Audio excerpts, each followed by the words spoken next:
নমস্কাৰ বন্ধুসকল, আজি আমাৰ মাজত যি এক অস্থিৰতাৰ লক্ষণ দেখা দিছে, সেই অস্থিৰতা বাৰু কি কাৰণে আহিছে?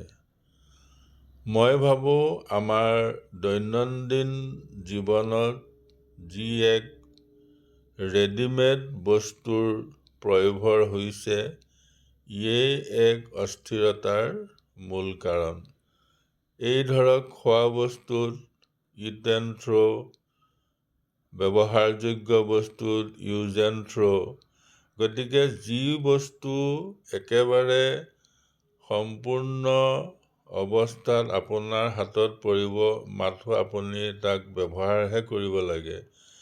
তো এই বস্তুৱে আপোনাৰ ক'ব নোৱাৰাকৈ আপোনাৰ মানসিকতাত এক পৰিৱৰ্তন আনিছে, যিটোৱে আপোনাক অস্থিৰ কৰি তুলিছে। গতিকে চাওক, আজিকালি মানুহৰ মাজত ধৈৰ্য বোলা বস্তুটো নাইকিয়া হ'ল।